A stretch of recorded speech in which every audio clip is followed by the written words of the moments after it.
For hundreds of years, the 6 states of New England have been a gateway to the New World. Its Atlantic coastline means that water has shaped the region's history.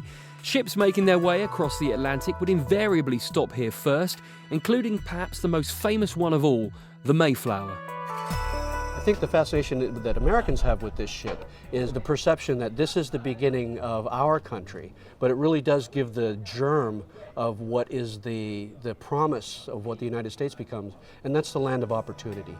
Travel a few miles down the coast and you'll hit Newport in Rhode Island, which claims to be the sailing capital of the world, and a trip round the harbour tells you why.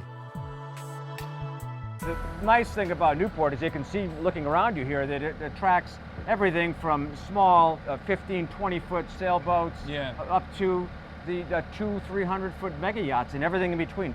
And the reason why sailing started here in the first place from the late 1800s, the wind here is just so consistent.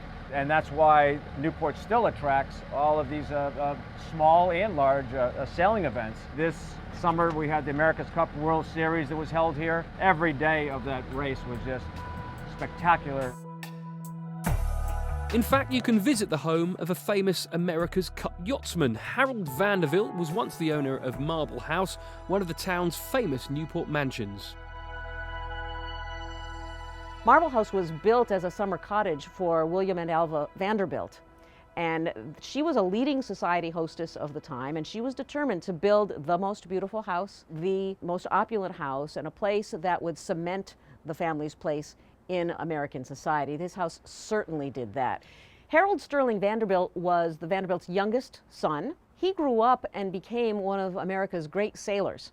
In fact, he won the America's Cup 3 times in the 1930s and won dozens and dozens of other important sailing races. Final stop, a place whose name alone arouses curiosity, Mystic Seaport.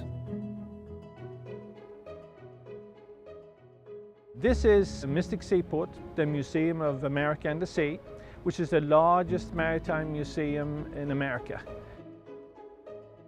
It is in fact still a working seaport with wonderful boats within a vintage setting. Here we actually have the real thing. You can smell the wood, you can touch it.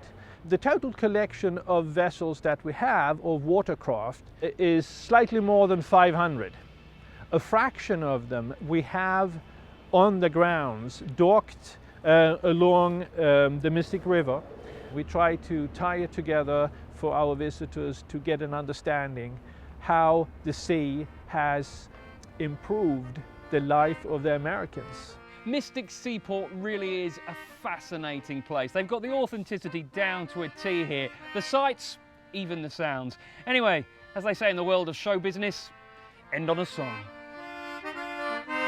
Well, I've been a sea cook and I've been a clipper man. I can sing, I can dance, I can walk the jaboom, handle a harpoon and cut a fine figure. Whenever I get in a boat standing room, we'll rant and we'll roar like true Yankee whaler man. Rant and we'll roar on deck or below to East Sight Gay Head on Old Martha's Vineyard.